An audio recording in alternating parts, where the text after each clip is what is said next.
Hello friends, welcome to my YouTube channel. Friends, today I am discussing important questions related to KVS, NVS, DSSB, TGT, PGT exam. Okay.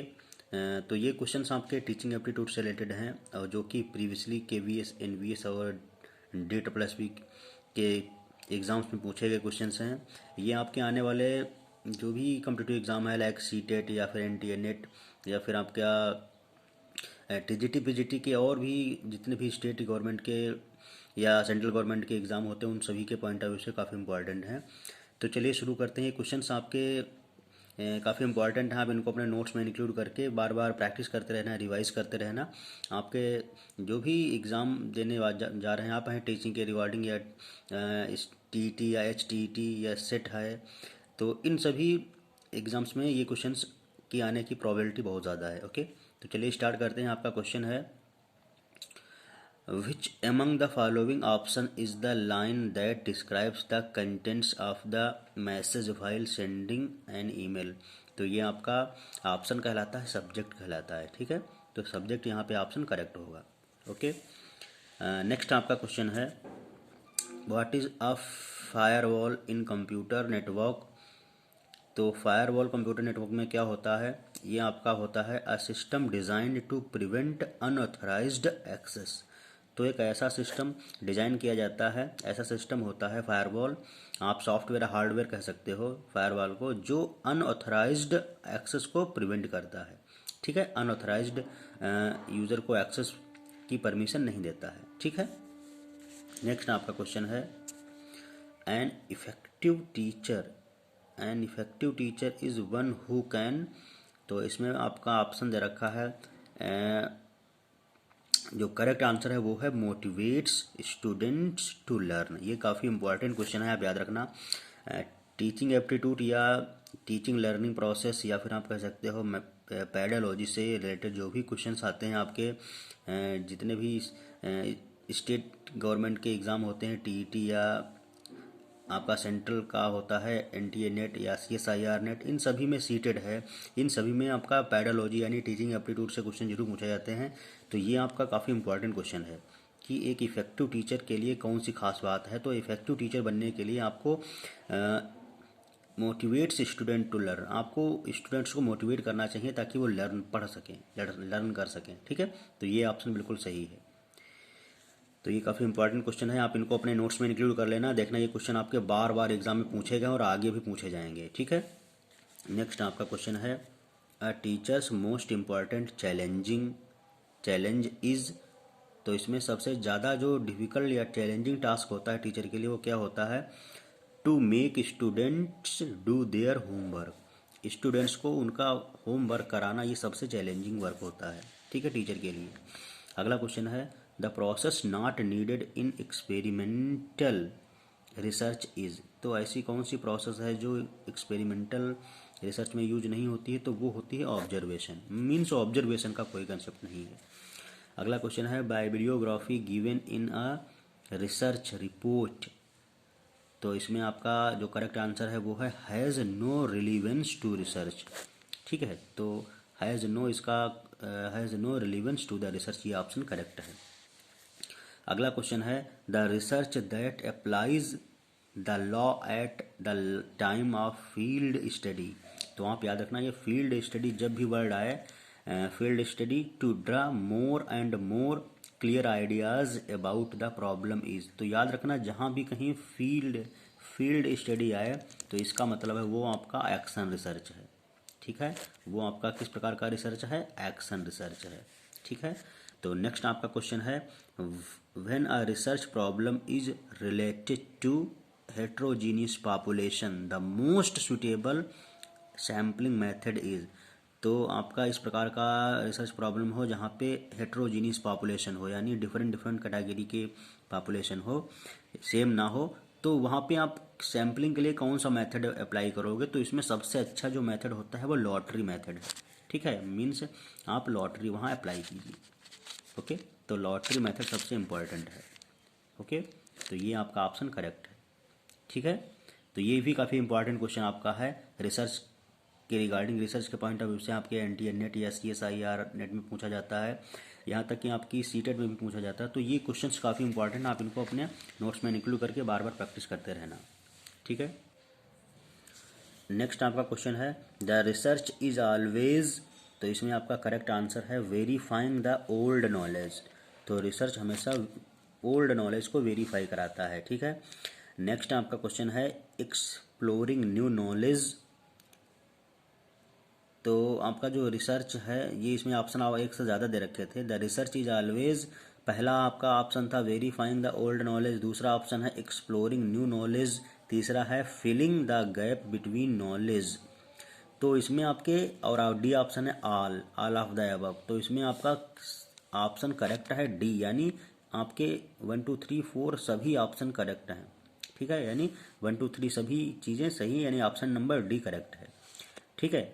Verifying the old knowledge ये भी correct है, exploring new knowledge ये भी सही है, filling the gap between knowledge तो ये भी करेक्ट है, ठीक है। ओके, तो यानी सभी इसमें ये स्टेटमेंट सही है। तो रिसर्च आपका ऑलवेज ये सब चीज़ें करता है। तो ये भी काफ़ी इंपॉर्टेंट क्वेश्चन आपका है नेट के पॉइंट ऑफ व्यू से भी, ठीक है। अगला क्वेश्चन आपका है the teacher's role at the higher education level is to. तो शिक्षक का रोल हायर एजुकेशन पे कौन क्या होता है, तो इसमें आपका ऑप्शन जो करेक्ट है वो है fourth, help students to solve their own problem. तो हायर एजुकेशन पे टीचर का रोल ये हो जाता है कि वो स्टूडेंट्स की खुद की प्रॉब्लम सॉल्व कर सके, इस प्रकार का मोटिवेशन दे कि स्टूडेंट्स अपनी खुद की प्रॉब्लम सॉल्व कर सकें। नेक्स्ट आपका क्वेश्चन है which of the following teacher will be likely most. Which of the following teacher will be liked most. तो इनमें से किस प्रकार का टीचर, ऐसी क्या क्वालिटी होनी चाहिए कि टीचर सबसे ज़्यादा लाइक किया जाता है। तो इसमें आपका जो करेक्ट आंसर है वो है a teacher who is disciplined. तो ऐसा शिक्षक जो डिसिप्लिन्ड है वो हमेशा लाइक किया जाता है, ठीक है। यानी टीचर की सबसे अच्छी क्वालिटीज़ में से ये भी क्वालिटी होनी चाहिए। तो अगला आपका क्वेश्चन है field work based research is classified as. तो फील्ड वर्क आपका जो रिसर्च है वो क्लासिफाइड हुआ है एक्सपेरिमेंटल में। अच्छा, अगला क्वेश्चन आपका है a teacher can be successful if he she. एक शिक्षक सक्सेसफुल कहलाता है अगर, इसमें आपका ऑप्शन जो करेक्ट है वो है presents the subject matter in a well organised manner. तो एक शिक्षक सक्सेसफुल तभी कहलाता है, एक शिक्षक या शिक्षिका तभी सक्सेसफुल कहलाती है जब वो अपनी सब्जेक्ट का मैटर जो है कंटेंट है वो ऑर्गेनाइज्ड वे में स्टूडेंट्स को प्रेजेंट करे, ठीक है। अगला क्वेश्चन है dynamic approach to learning means. तो लर्निंग का डायनामिक अप्रोच क्या है, इसका ये आपका करेक्ट आंसर है the students should be required to learn through activities. तो डायनामिक लर्निंग अप्रोच में स्टूडेंट्स को लर्निंग थ्रू एक्टिविटीज़ के थ्रू कराया जाता है, ठीक है। ये अप्लाई किया जाता है फंडामेंटल, ये भी इंपॉर्टेंट काफ़ी क्वेश्चन है, ठीक है। अगला क्वेश्चन है which of the following is most appropriate about your honesty. तो ये बहुत ही इंपॉर्टेंट क्वेश्चन है आपका हर एक प्रोफेशनल के लिए, ठीक है। ये एज ए प्रोफेशन बहुत इंपॉर्टेंट है। ऑनेस्टी को आपको अपनी डिस्क्राइब करना है, तो इसके लिए क्या स्टेटमेंट नहीं बोली करेक्ट है। तो इसमें जो करेक्ट आंसर है वो है ये I have done all my duty और tasks with a sense of duty, ठीक है। तो ये काफ़ी आपका इम्पॉर्टेंट क्वेश्चन है, इसका आंसर आपका ये है I have done all my tasks with a sense of duty, ठीक है। तो ये आपका करेक्ट आंसर है, ओके। नेक्स्ट आपका क्वेश्चन है child labour needs to be discouraged because. इसमें जो करेक्ट आंसर वो है ये this prevents them from education. क्यों, क्योंकि चाइल्ड लेबर से वो बच्चे एजुकेशन में नहीं आ पाते, एजुकेशन से दूर हो जाते हैं, इसलिए चाइल्ड लेबर को रोकना चाहिए, ठीक है। अगला क्वेश्चन है a teacher who is not able to draw the attention of his students should. एक ऐसा शिक्षक जो अपने स्टूडेंट्स का अटेंशन ड्रा नहीं कर पा रहा है तो उसको क्या करना चाहिए। ऑप्शन इसमें जो करेक्ट है वो है evaluate his teaching methods and improve it. तो उस शिक्षक को अपनी टीचिंग मेथड जो है उसको इवेल्युएट करना चाहिए और उसको इम्प्रूव करना चाहिए, ठीक है। ये बहुत इंपॉर्टेंट क्वेश्चन है, ये कई बार एग्जाम में पूछा गया है, आप देख सकते हो, ठीक है। अगला क्वेश्चन है विच quality is most important for students. तो स्टूडेंट्स के लिए ये कौन सी क्वालिटी होनी चाहिए, तो इंडिपेंडेंट थिंकिंग होनी चाहिए। ये भी काफ़ी इंपॉर्टेंट क्वेश्चन है। जो स्टूडेंट्स इंडिपेंडेंट थिंकिंग करते हैं उनकी लॉजिक और रीजनिंग बहुत अच्छा हो जाता है, ठीक है, उनको ये क्वालिटी होनी चाहिए। अगला क्वेश्चन है the professional requirement of a teacher is. तो प्रोफेशनल रिक्वायरमेंट क्या होनी चाहिए टीचर के लिए। पहला है एक्सप्लेन्ड इन द अच्छा, ये क्वेश्चन आपका है professional requirement of a teacher as explained in the UNESCO publication is are. तो यूनेस्को के अकॉर्डिंग एक प्रोफेशनल के लिए, प्रोफेशनल टीचर के लिए क्या क्या रिक्वायरमेंट होनी चाहिए वो पूछा जा रहा है, ठीक है, इंपॉर्टेंट काफ़ी क्वेश्चन है। तो इसमें पहला ऑप्शन है mastery over the subject and competency for teaching. Mastery over the subject and competency for teaching, पहला ऑप्शन ये है। दूसरा ऑप्शन है innovativeness in approach and teaching, innovativeness in approach and teaching strategies. आपका थर्ड है justice to the professionalism, ठीक है, justice to the profession. तो आपके तीनों ऑप्शन ये यहाँ पे दे रखे हैं और चौथा आपका दे रखा ऑल ऑफ दीज। तो इसमें सभी चीज़ें सही हैं। यूनिवर्सिटी के द्वारा बताई गई जो अच्छे प्रोफेशनल टीचर के लिए जो क्वालिटी होनी चाहिए वो ये सभी सही हैं। मास्टरी ओवर द सब्जेक्ट होना चाहिए और कॉम्पिटेंसी इन टीचिंग होनी चाहिए, इनोवेटिव अप्रोच होना चाहिए टीचिंग स्ट्रेटजी में, और जस्टिस टू प्रोफेशन होना चाहिए। तो ऑल ऑफ द अबव आपका ऑप्शन करेक्ट होगा, ठीक है। काफ़ी इंपॉर्टेंट क्वेश्चन था ये, ठीक है। अगला क्वेश्चन आपका है, ये भी काफ़ी इंपॉर्टेंट क्वेश्चन आपका है रीजनिंग और मतलब as a teaching pedology, teaching aptitude में ये काफ़ी इंपॉर्टेंट क्वेश्चन है। आपको रीजन ओरिएंटेड कुछ आंसर देना होता है। If a girl student request you to collect her posts at your address, what should you like to do in this case. तो ये क्वेश्चन काफ़ी इंपॉर्टेंट है, आपको अपने प्रेजेंस ऑफ माइंड से आंसर देना होता है। अगर कोई गर्ल स्टूडेंट आपसे रिक्वेस्ट करती है कि वो अपना पोस्ट आपके एड्रेस पर रिसीव करे, तो ऐसी सिचुएशन में आप क्या करोगे।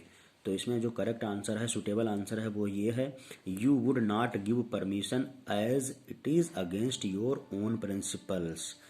तो आप उसको परमिशन नहीं दोगे ऐसा करने से।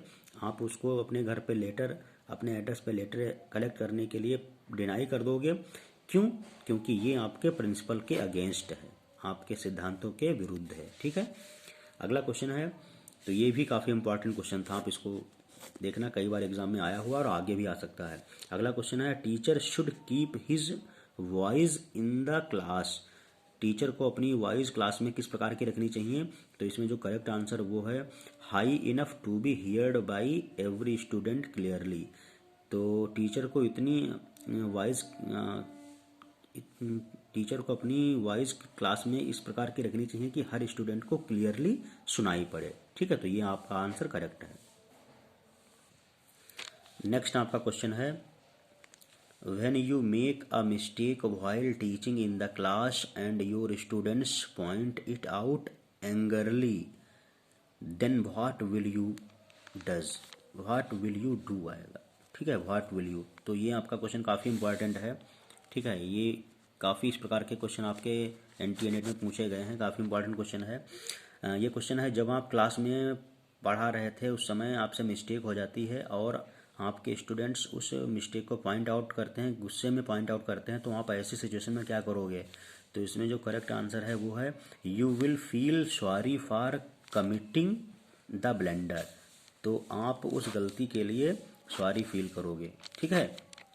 तो ये आपके काफ़ी इंपॉर्टेंट क्वेश्चन मेरे अकॉर्डिंग है। मैंने जब नेट की तैयारी कर रहा था तो ये क्वेश्चंस के नोट्स बना रखा था, तो मुझे लगा कि आप लोगों को शेयर कर देना चाहिए ताकि ये आप भी जिस कॉम्पिटिटिव एग्ज़ाम की तैयारी कर रहे हैं वो आपका कंपटीशन निकल जाए। जैसे आपका NT-NET है, CSIR नेट है, या फिर आपका CTET है, या और भी जितने आपकी TGT BGT के रिगार्डिंग कॉम्पिटिटिव एग्ज़ाम होते हैं या TTEs के होते हैं, तो वो सभी आपके अच्छे से निकल जाएं। तो उसमें काफ़ी इंपॉर्टेंट ये क्वेश्चन आ सकते हैं। आप इनको अपने नोट्स में इंक्लूड करके बार बार प्रैक्टिस करते रहना, रिवाइज करते रहना, फिर आप देखोगे आपका एग्ज़ाम बहुत अच्छा हो जाएगा, ठीक है। और अपने फ्रेंड्स को ये शेयर कर देना, क्योंकि मेरा यही मोटिव था कि ज़्यादा से ज़्यादा जो भी स्टूडेंट्स के पास कंटेंट नहीं है तो वो उनके पास ये पहुंच जाए और वो अच्छे से अपनी प्रिपरेशन कर सकें। ठीक है, तो अपने फ्रेंड्स को शेयर कर देना। Thank you.